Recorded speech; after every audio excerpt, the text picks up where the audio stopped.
companies strengthen relationships with their customers. And actually, I should say the word customer is sort of a forbidden word in my vernacular, because we're all in B2B. Is everybody in B2B? B2B? Is there any non-B2B folks here? Almost, I think everybody's B2B. So, yeah, so who's the customer in B2B? Right? We have accounts and we have different persona, different contacts in the account. And some of them are executive decision makers or budget holders, some of them are influencers, some of them might be architects, some of them might be end users, all different sorts of folks involved. And when we talk about the word customer, we tend to gloss over this fact that when we're talking about strengthening the relationship with the account, there are a group of people that come together for making buying decisions, renewal decisions, and that buying committee tends to collaborate and get information about what's working and not working. And basically what we help companies do is eavesdrop on those conversations through voice of customer programs, through customer feedback, through listening folks that are really designed to be able to capture the right insights at the right time. So that's really what we're all about. We did write a book as well called Failure Sucks. So I hope you enjoy a little, what's the word, irreverence. I hope you can appreciate a little irreverence. Basically, the theme here is that, as much as failure sucks for you, imagine how much it sucks more for people that bet their careers on your products and services. They're probably getting fired or moving on, or right, for whatever reason it's not working out. They've invested a whole lot of time and energy into something that didn't turn out.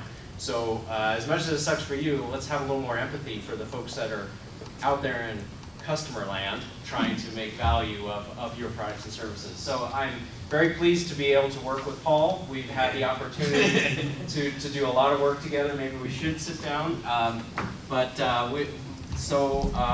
Paul is not only a client, but also has been in this space of voice of customer and customer success for many years. I certainly value his opinion. I know you will too. So maybe we can start off. I mean, the theme of this conversation is customer success as a company mantra, right? It takes a whole company to make customers successful. If you could do it alone as a customer success organization, then what the hell do you need all those other jokers and the rest of the company for, right? You can't. Everybody has some level of contribution that they have to make towards customer success.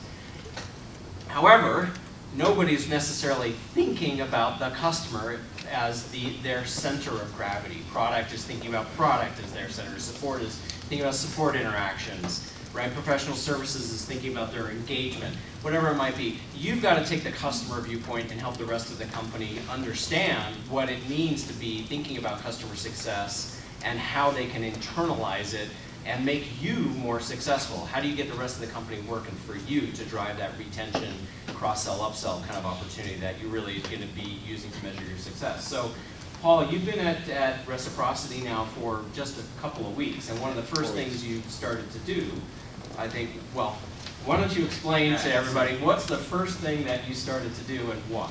So it's actually the second company I've done this with. Steve bringing it in, but he's also been, I refer a lot of customers to him. You've been a great promoter. So the reason why I started with BOC is because, especially at this company, but even at my last company, both are smaller startups. Both are, everybody wants to hear the voice of the customer, and everybody wants to go at the customer from various angles. The previous speaker was actually just talking about that, right? You have the big customer in the middle, and everybody's connected to it in all these different ways, and really wants to talk and hear from the customer, and everybody's got their own way in wanting to approach it, and likes to pull you down and pull you around in different ways.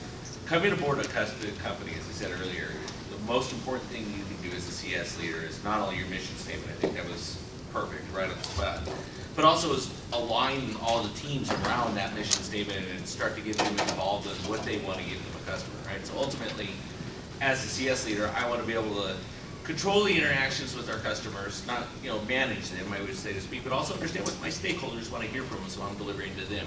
Again, my ROI is the internal and external customer, so I need to understand internally and externally. That's why I'm not a proponent of the veto. I mean, the last thing I want to do is alienate the sales VP and say, you know what, your sales team sucks, I'm going to veto that deal that you just did, right? Great way to influence people to make corrections. It's not why I believe in that. I believe more in the model of okay, let's understand, let's build this together and work together. So I chose to do this. So Steve and my company just went through a workshop, and my company now that I work for is very customer centric. Everybody's on board. We had a packed workshop. My previous company, two companies ago, trying to get anybody in that meeting was especially the CEO, was not aboard at all. So we ran with the program. I did some internal interviews, I started, and we ran and did the workshop. So I've seen both ends of it, companies that want to be involved and companies that just, go do it, just get it done. But it's amazing when you start tying data to a customer and their voice, and you can start to quantify, we talked a little bit about this earlier, right? I could quantify customer response, tie revenue to that response, start to get a consensus on overall where they sit. People start to listen, right? And then they start to say, well, how do I get on this train? And one of my management philosophy is lead by vacuum, right? And so if I can create velocity with my teams and start to show the strength of all the things we have, and I mentioned earlier that CS has more data at their hands than anybody else in the organization. We do. Take advantage of that data. Use it to your advantage to create that vacuum. And a great way to do that is the Voice of Customer program, because now you can quantify the data that's coming in, right? Not only are you getting databases versus all these other pieces from usage data, but now you're hearing from the customer's voice at various touch points and various metrics. So, I know in our interactions we've talked a lot about looking at customer feedback on two levels, one-to-one and one-to-many. In the traditional survey mechanism, a lot of companies think about I said survey, that we think about aggregating data and looking for those trends, those patterns across the accounts. But tell me more about the one-to-one aspect first, before we'll hit the one-to-many in a second. Yeah. The one-to-one aspect of customer feedback, how do you have your customer success team been able to utilize that? Well, the follow-up is everything, right? So when you get a reply, I have some mandates in my team of, with the detractor, better way to engage with a customer, find out where they stand, and then have the conversation with them why, right? So in that one-to-one follow-up, it's really getting an in-depth conversation, but you're not going in and saying, hey, I'm just following up on a survey, right? You're following and saying, hey, I understand this feedback you have, and the survey's more than just, I don't believe in the NPS methodology, it's an overall methodology of all the information. So now you can have an informed conversation with the customer and follow up, right? And there's no better power than say, hey, I'm listening. But then what my role, and one of the things I try to do with all type of programs we do, is, and I found this from just research that I've worked at companies, is less than 1% can take that information, go back and say, okay, we listened and this is what we're doing with it, right? There's no better change that a customer's ever gonna do is say, hey, I listened, you were having a bad time with our support, training maybe was not effective. We listened, we are reorganizing our training, right? This is the cause and effect, right? We listened, we created change. You actually, one person made a change to our organization, right? It may be 4 or 5 other people said the same thing, but that's okay. You went back and said, we listened to you and we can drive it. So it's communication both ways. One of the things that's hard for any organization to do is be able to say, hey, this is the good, the bad, and the ugly. This is the good what we heard, this is the bad, and this is the really ugly what we heard. And these are the things we're going to be able to get to today. This is the things we're going to be able to get to in a year from now. But as long as you're communicating back, and that's a lot of power. Do you ever track the feedback, for, like track the actions or track the feedback of an action list of hey, this customer had X, Y, Z feedback? And, oh yeah, you have to. How do you do that? So I do that right now through Topbox and through Tatango, the tools we use. I've used it also in Salesforce. Topbox has really good integration with Salesforce, so we track all the fields in there. I believe in a centric, perspective with data, so put everything in something that everybody could access. So Salesforce is our truth, the source of truth.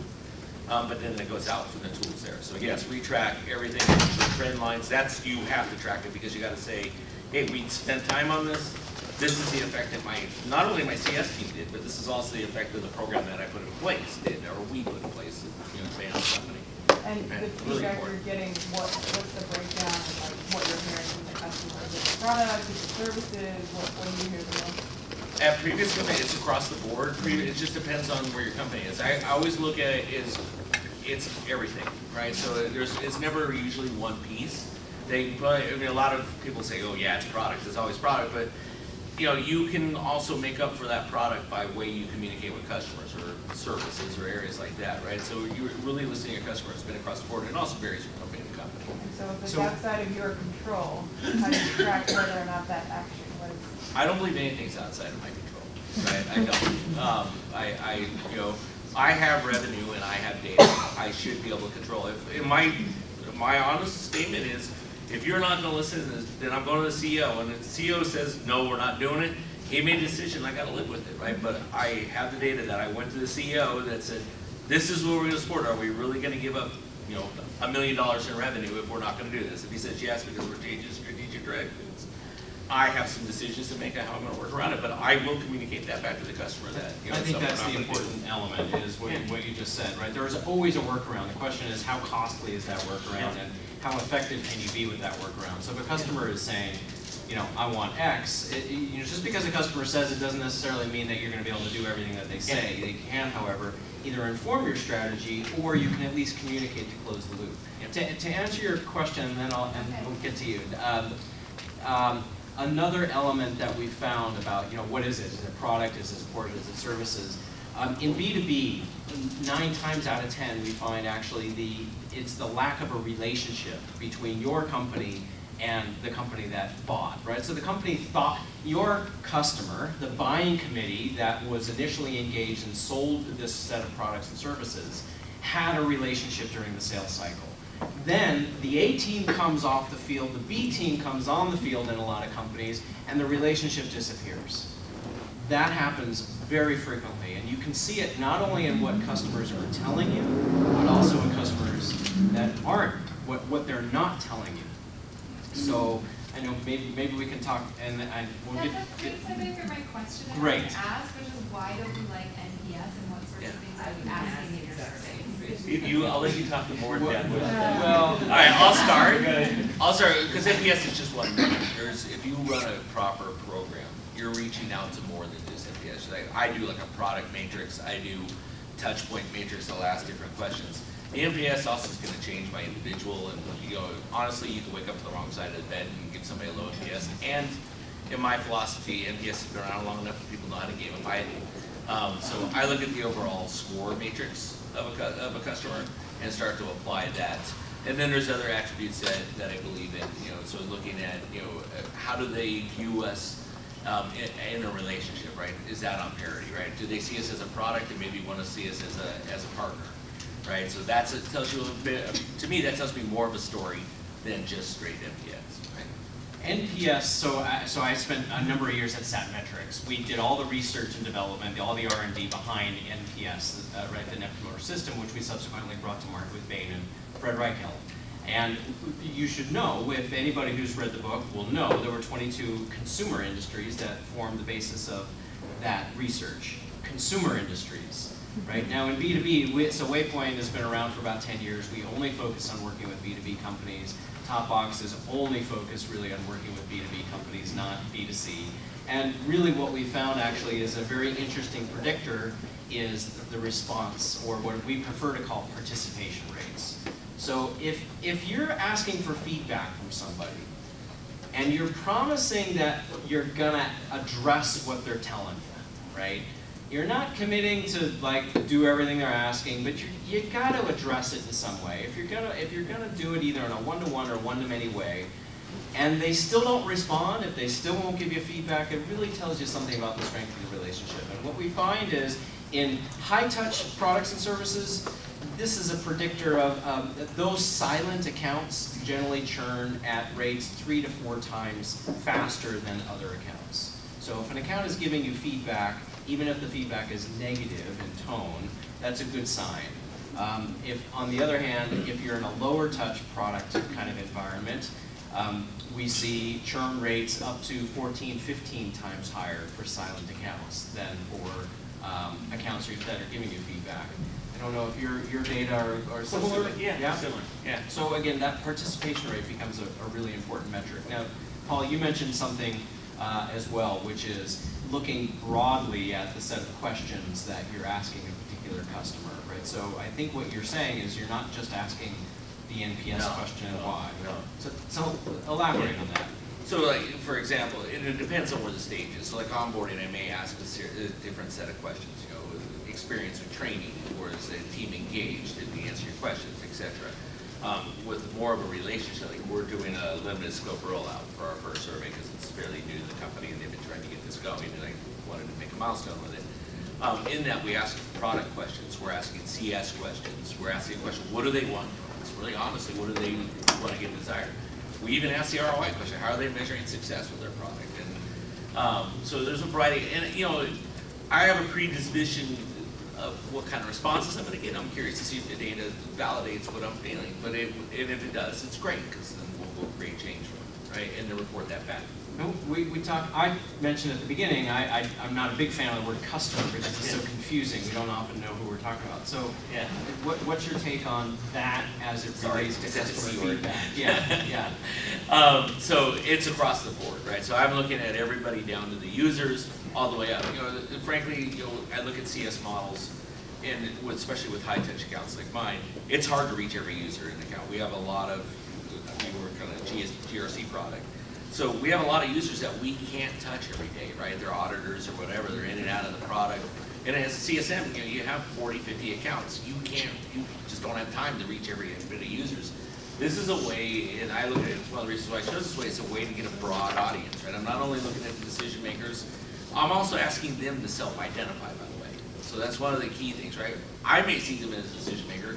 They may not perceive themselves as a decision maker in our product, right? That's also important to know, right? Because if they're not, then I need to go find out who is, right? Or the executive sponsor of the product. They may say, no, it's not me, it's the CIO may end up being it, right? Versus, or the CISO or somebody like that may be different as a decision maker. So we also ask them to self-identify to validate the data we have. Marketing, by the way, loves that, right? Because now they can come back and say, oh wow, we understand the persona now. That's a value they got from us. They were like really excited about that piece of it. Yeah. Outside of after the onboarding questions, how onboarding went, etc. How many times a year do you send out these questions? Do you touch out, reach out? Good question. So we're going to do, after we do this limited scope rollout, which is taking about 20% of our customer base and run it across the board, just to get a level set. I'm going to do an onboarding survey one after then. I do already built in a sales survey, a sales score that I put in Salesforce I alluded to earlier. So that's outside of this program. Then I like doing a rolling 12 around renewal, be tactical about 120 days before. So those companies, sales loves this one, by the way, because now they can go upsell earlier to those easy companies. I love it because it gives me more time to work with the risk customers, right? So I can do tactical around that, understand strategies around that. And then we'll do one about 6 months in, right? So the initial 6 months in, kind of like a pulse survey to see where they are. We'll have a different set of questions, and then one at the renewals. About 3 times a year is what I expect to do, and then we'll do another one. By the way, that'll also coincide with the way my CSMs work with the account, right? So it works with their touch points as well. And I know nobody likes the word EDRs or whatever we're calling it nowadays, but you still have to align with the ROI with the customer, so it also coincides with that. And by the way, right, for anybody who's worried about survey toxicity, and you should be worried or concerned about it, right? When, again, we're using the word customer very broadly, there are generally different persona in the account that are getting these requests for feedback at different points in time. So depending on that context and their persona, right, important. you'll be able to make sure you really understand the sentiment of the account. There's some good questions. I had some other questions on my list, but we're getting great questions from the We've got about 5 minutes left. What else can we answer in the last 5 minutes, or should I ask another question of Paul? Well, all right. So you mentioned I have this problem with the word survey. Yeah. Right? So tell us in your thoughts, your experience, what's the difference between a survey and a feedback program? Yeah, so a survey is very transactional, very 1 or 2 question related. I think I look at a survey more poignant. So we've all had a support survey, right? That's a survey. How do you rate this support score? Transactional, one-off. I look at a program as an onboarding way, an ongoing way to measure metrics, right? Somebody asked, do we track the metrics earlier? And we do, right? So now I can show benchmarking. The program really is different touch points, looking at the metrics overall, driving the metrics, hopefully in the positive direction if they're not mitigating risk or increasing revenue. But also to bring it full circle, part of the program is also looking at what my contingency needs, right? All my internal partners have an ROI I have to deliver to. So I mentioned marketing earlier.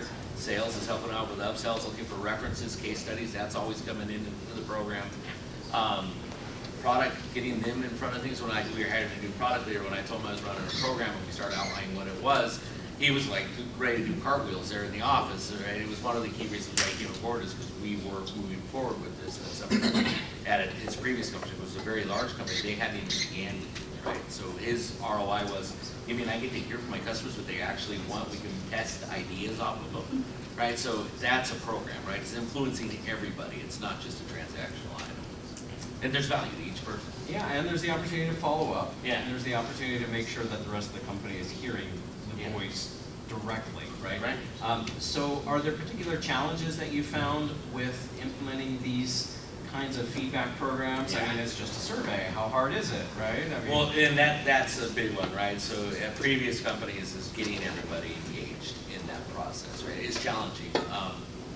I find the easiest way around is just sit down and say, okay, what would you, if you had to hear something from a customer, what would you like to know? And they're like, and then you start to uncover it. I had a previous CEO that's like, yeah, it's a survey program, just go do it, right? And then when I went below him and started talking to the leaders, they're like, yeah, we're working on these design features and we're throwing darts in the dark, right? We don't know if we're hitting the board or not. I'd like to validate that. And so just by having the conversation, explaining to them what you're trying to set up and kind of set up that idea and hearing what they are, it is a lot like just I approach it as I would in a CS, right? What is your ROI from this? And what would you like to get? And then bring their feedback. At my current company, like I said, everybody's been on board with, we do our internal meetings for this. It's kind of a setup meeting, and Steve did interviews with everybody in the company, and we got a lot of feedback, what everybody wanted. And so then the question is, our first initial question set was like 30 questions. I can't do that to my customers, right? It's like, okay, we got to scale this back and really redefine it. So it's really trying to find what the ROI to everybody is. And Michael's going to give me the hook here in a minute. no, I think we Go ahead. How do you incent your customers to actually respond to said survey or feedback? If there's nothing really in it for them that they're going to get an immediate return on, how do I tell my end user, please answer the survey to make things better for you, when they don't have a concrete idea of how that's going to help them make it better? So this I one- can say, if you answer the survey, we can help you collaborate with one another a little bit better. So this is actually how I became friends with Steve and started using it, right? I ran programs for a long time with really low response rates prior to working with Wake. I want to have Steve talk a little bit about his methodology. I'm putting you on the spot. Well, I guess, so we use a phrase, active recruiting, and there's different ways of making that all work. In high-touch environments, you want to be high-touch in your active recruiting. In your tech-touch, right, you want to look for automation. But either way, there's nothing more important than explaining what's in it for me to the customer, why they should participate. If you, the question I would ask you is, what commitments are you able to make with regards to customer feedback? If you're not able to make any commitments, it's a survey, go and respond, participate. What you're going to get are the people who have the strongest affinity to your company's brand will participate. It's not necessarily whether they're promoters or detractors, it's relationship strength. Now, that is probably going to be the smallest number of customers. An active recruiting process that commits, if you give us feedback, we promise we're going to address it in some way. We might address it via newsletter, we might address it via individual follow-ups, we might address it via training sessions or webinars. However you're going to address it, if you can't commit to addressing it, don't do it. It's a waste of time. Nobody's going to respond. You're going to get crappy data. You're going to piss off your customers because they're going to give you feedback that's going to go into a black hole. I wouldn't do it at all. But if you are able to get those commitments, you should see participation rates from your customers upward of 60, 70% or higher. And I've seen those results. When the company where the CEO didn't want to do it, I owned customer marketing at that company. So I just took the initiative of, hey, we're going to report back and communicate back. And we did have, and it was a very, very low touch company. And I was very pessimistic about it at first. It's true. And it was. It really works. We do have a white paper on our website all about active recruiting, by the way. So if you go to our website or give me your card, we'll send it to you, whatever makes sense. The last question I had is, I know you mentioned TopBox a couple of times. TopBox is a technology that you've used for gathering customer feedback. What are some of the things that you think are useful in TopBox? I mean, why can't you just use SurveyMonkey, a free tool? I guess? So I'd say the top out, first of all, is the integration, but the most of all is the analytics, right? The analytics for me allow me to look at the data in multiple ways, right? Everything from quadrant charts all the way through to really understand. But the other part of it is it makes it actionable, right? Across the board, even for my CSMs, even if I don't have like a Gainsight or Tango, although I do, I can use TopBox to trigger alerts and follow up on the feedback to fulfill my promise to my customers. That I'll follow up and I'll do something. I think we're out of time. Thanks for your time.